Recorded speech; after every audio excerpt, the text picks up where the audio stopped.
Hello again, everybody. This is Bobby Mills for theindependent.com with another version of In the Hoop. We're in St. Paul, Nebraska, home of the Wildcats, with head boys basketball coach Derek Reinsch. How are you, Coach? I'm doing great. How about yourself? Perfect now. Yeah. Always good to be up in God's country. Yeah, love having you up here. Thanks a lot. We got Hey, you beautiful day with just a little bit of snow. not bad, though. Hey, if you had a road game, you could make it, man. It's not bad out there. That's exactly right. Good year so far, man. I mean, it's just about like last year, I think. So Yeah, we're off to a great start, and it's been a heck of a year. And just for St. Paul athletics in general, it's been an unbelievable Tell me ride about for the it. last couple of years. boy, don't you wish it was like that every year, just like Christmas, man? It'd make our job a lot easier. I mean, we got some great kids, and when you have that kind of talent on the boys and girls side, they just kind of feed off of each other, and it's a great sight. Yeah, so I ask this every time. This is which year now? How many years you been here? This is going into my 8th year. Oh, wow. I kind of counted that up. It goes fast. I didn't realize it had been that long myself even. Really? I Yeah. thought 6, and I'm going, well, Rob says, no, it's longer than that. That was kind of what I was thinking too, and then I was like, whew, it's a Boy, couple when more you than I lose thought. track, you're doing a good job. Yeah. So. Oh, thank you. How about your assistants?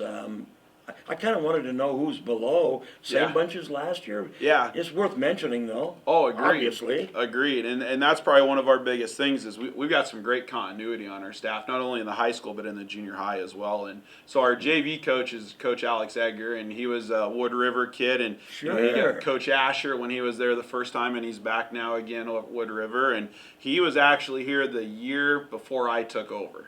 So Yeah. he's been Oh, here for my. 9 years. I haven't seen that long. Yeah. Wow. Crazy. I remember watching him play, and I'm going, oh, wow. Yes.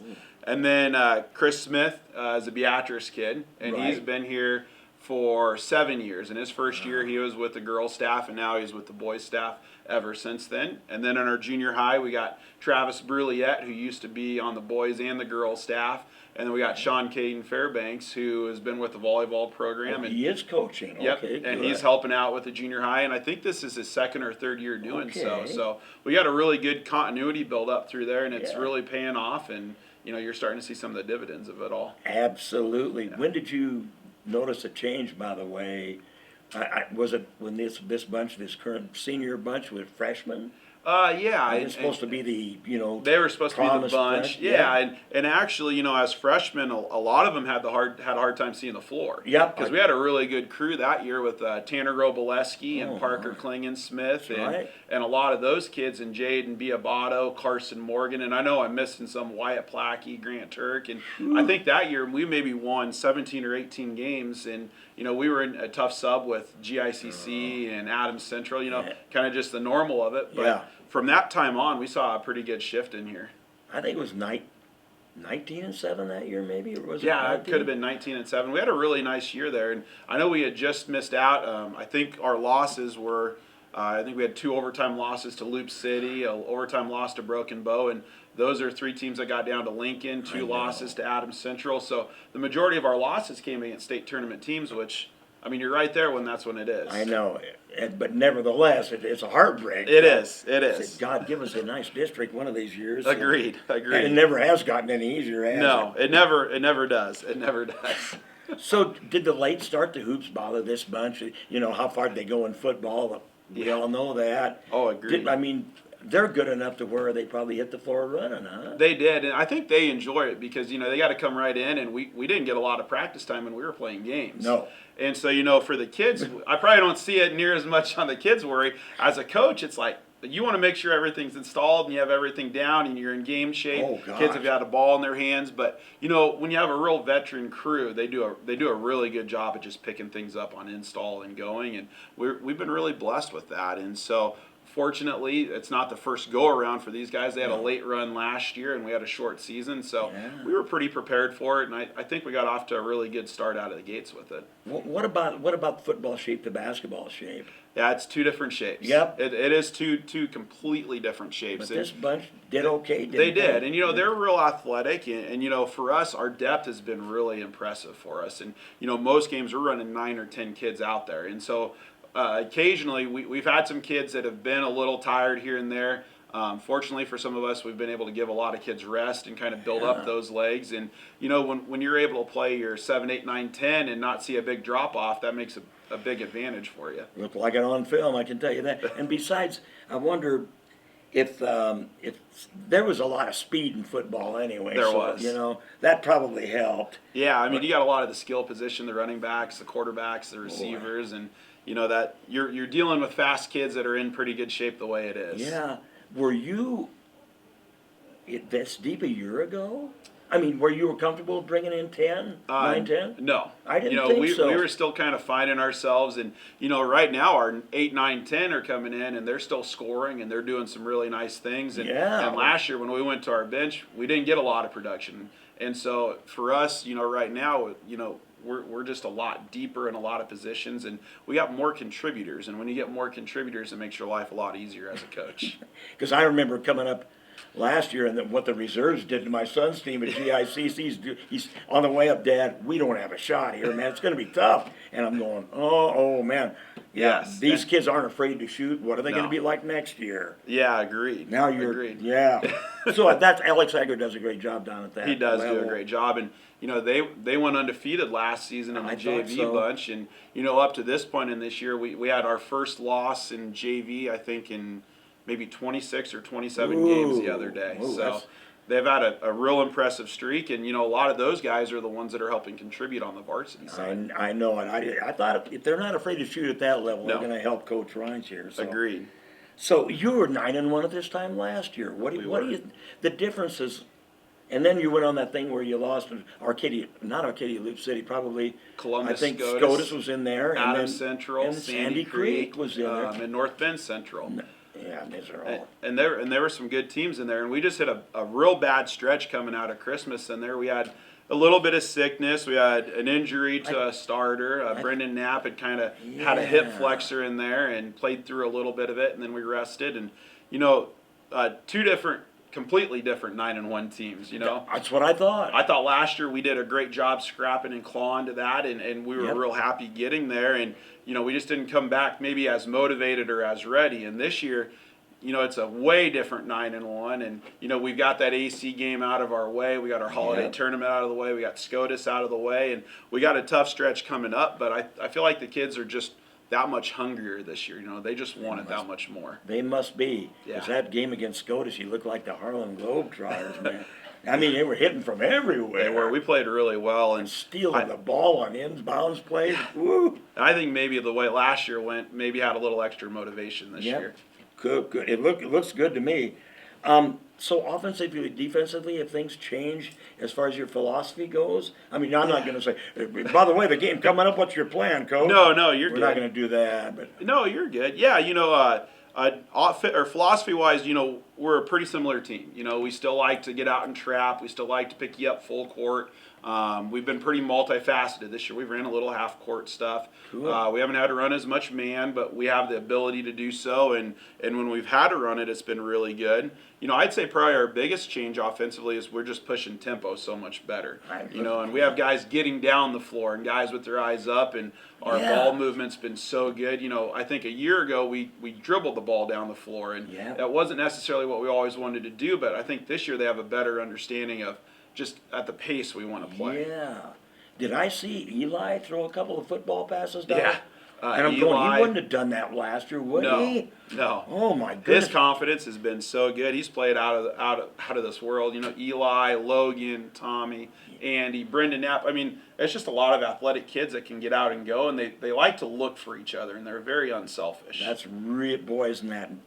And I'm not saying, it's built up to this point, and it's wonderful to see.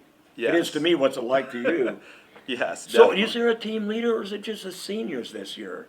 Is it Tommy? Is it who? Yeah, I mean, I think definitely some of the kids look up to him, but I think we've just got a really good senior bunch and even just younger bunch in there, and I think you see little clips of it throughout practice and games, and it's as easy as Eli comes to the bench and says, hey guys, next 4 minutes, big 4 minutes. You hear a kid yell out a set or say, calm down, slow down.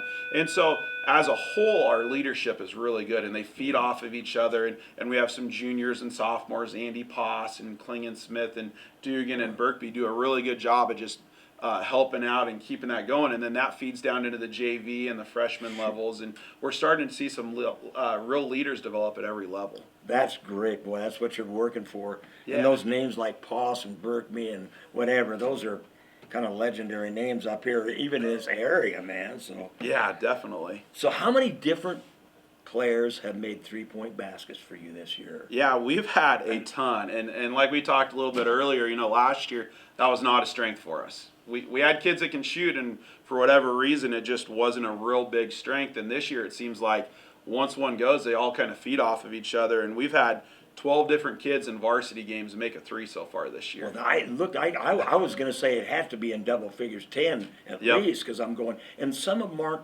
right on the line, man. They're back a couple of feet, and it doesn't matter where. No, it's all around the arc, and they have a pretty good philosophy. When they're open, they're letting them fly, and we do a really good job of crashing out of it. But I know they do it. They do it. They're shooting at a pretty good clip right now.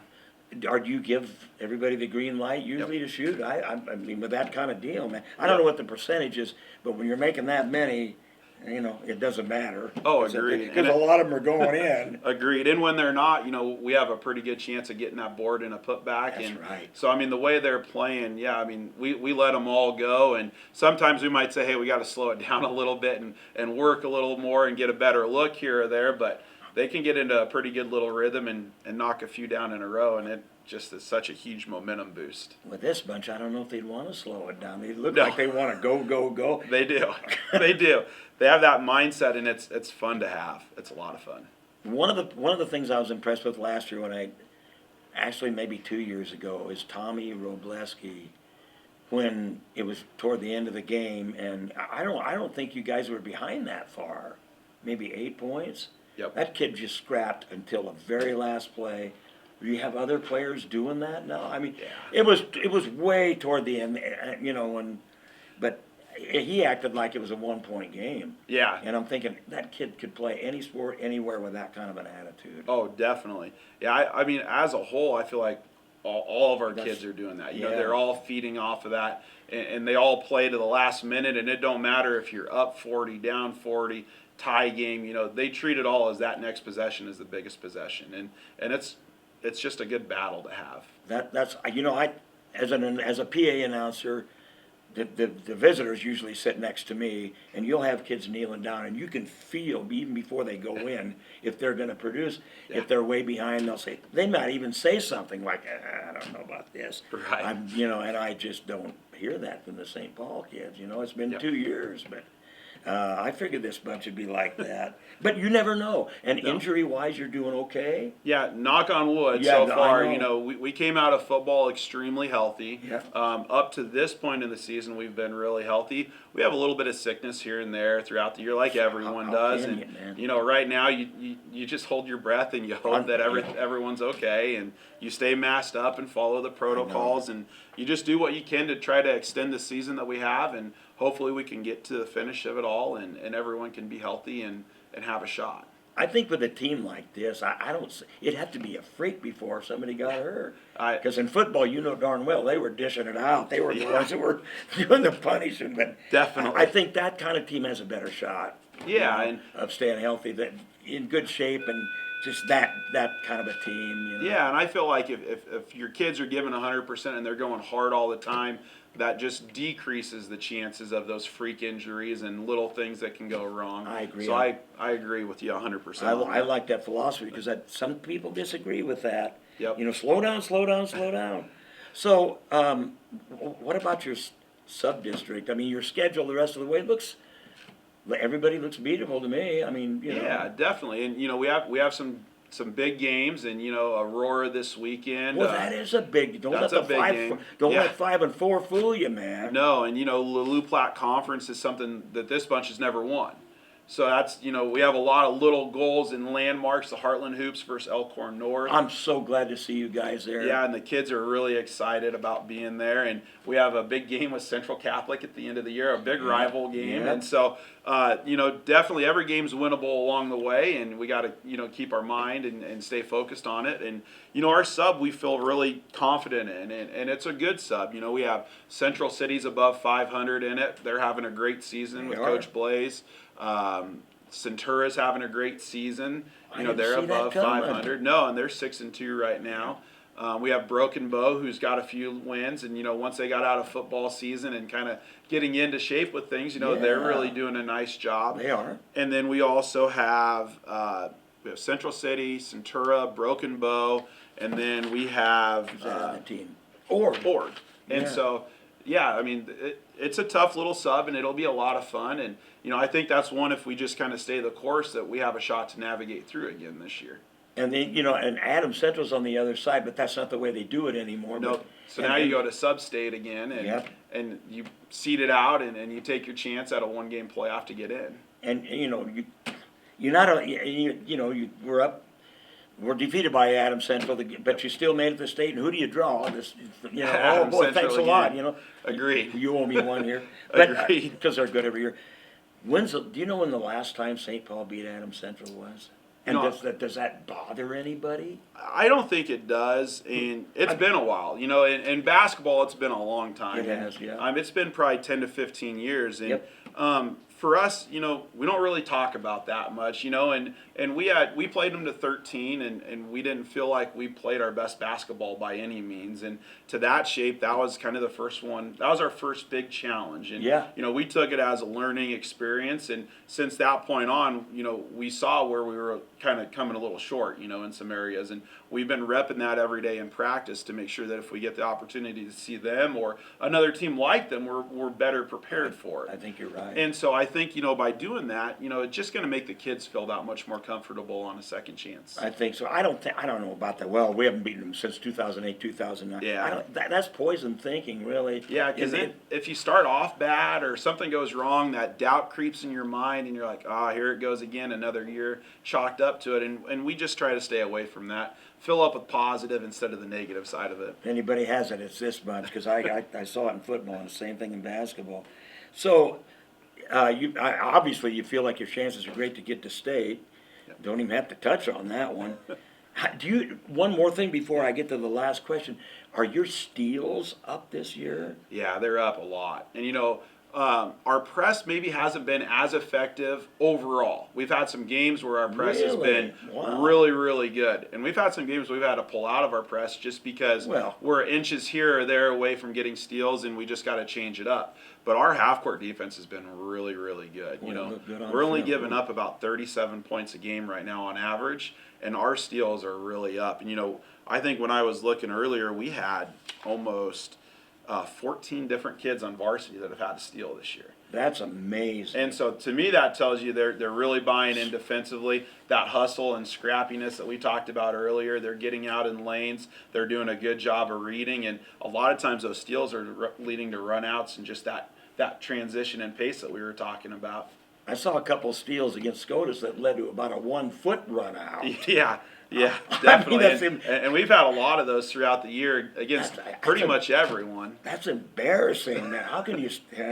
You see it in girls basketball, but in boys basketball, Yes. that's hustle, man. Yes. So, have the lack of fans, or have you haven't always let 50% in up here, have you? No. And so just with the last DHMs that just came out, and so the SCOTUS game was our first one where we were able to get 50% in. And so up until that point, through the majority of the season, we've had parents and households only, and then they opened it up into grandparents. And that was kind of how we finished it out in basketball last year down in Lincoln. And so it seems almost a little bit more like summer basketball in that the gym's quiet and it doesn't have the same atmosphere as it typically does. Does that bother this bunch? I wouldn't think it would, but boy, when it does come, like last week, when I was announcing, I just said, folks, it's so good to see. It is.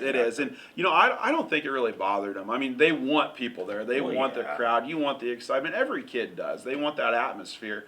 But for us, you know, we feel like our bench and our kids that don't suit up, you know, they bring a lot of energy. Sure They're starting defense's chants. They're talking, and I think they feed off of each other so well. And I think that when we get fans, it'll be a lot of fun and just a very positive, big atmosphere. So there'll be 50% up here. Huh? Yep. So starting last week or this past week here, you know, we're 50%. Where it's not just households; it can be anyone, and every other row in the bleachers is filled, and you know, we'll Great. see some good crowds hopefully. Maybe the band have John Poppert on drums a little bit, maybe, and Yeah, if yeah, you can talk him definitely. into it. And Maybe get you up here for a reunion with them. And, I dreamt last night I did a drum battle with him up here. well, we could make that happen I at waved St. a Paul. white flag, you know. And so, all right. Well, hey, it's been great. I tell you what, I'm just excited about this team. I know what they look like in person. I haven't seen them this year, but I'm looking forward to the Hoops Classic. I hope I get you guys there because you play in Elkhorn North, like I say. First year of school, it's doing very well. They are. 3-6 record right now is a little misleading. Yeah. They bumped heads with some pretty good teams, but And they've been right there in a lot of those I games. know They're they really have. competitive, and Yeah. you know they build that cohesiveness. They can be pretty scary up there. so, well, they haven't experienced Midwest basketball yet, so No, we'll see no. what happens. But and are you guys in a later game that? We're in the morning session. In the morning, okay. I think we're at 10:10, the second game. I think maybe Loomis and Mullen is right ahead of us. Okay, I don't think you guys care, do you? no, That's just no. so much fun to play in that. And it gives you a great state atmosphere, you know. Yeah. You know, last year we woke up and played at 9 a.m. I was there, and So I'm thinking, for us, it's it like was quiet, so quiet. I Yeah. thought we were playing in a church. agreed. And for us, you know, it's a great way to replicate it. And Yeah. a lot of times you can't replicate that stuff. No, but anyway, well, heck, best of luck, man. I think Thank this you. is going to be a great rolling year, and your reserves are doing well, I'm sure. Yep. So our freshmen are undefeated up to this point, and our JV has only lost one game. So it's building up again, man. So, yeah. What do they have to do to come to a St. Paul game? If you're in town. Yeah, you just show up, and so there's no Is you there a don't have you don't have to have tickets or anything like that. You just show up and pay your admission at the gate, and you know if they hit the 50% attendance, then I think they'll cut it. But Then you get John Poppert standing in the doorway like that, and that's the Yes. end of that. Okay. Yes. All right. Well, hey, that's exciting. Your next home game is This Saturday versus Aurora, and then we're in town again next week on Tuesday Okay. versus Central City. Ooh, those are two tough Two games. tough in a row. games. Yep. All right, let's hope they go 2-0. It looks like they might. So, once again, thanks a lot, man. It was a pleasure doing St. Paul up here again, and we wish the best of luck to the Wildcat girls and boys. So, until we see you again, on behalf of Derek Reinsch and John Poppert back there, Carissa behind the camera, Bobby Mills for the Independent.com. We'll see you later on In the Hoops.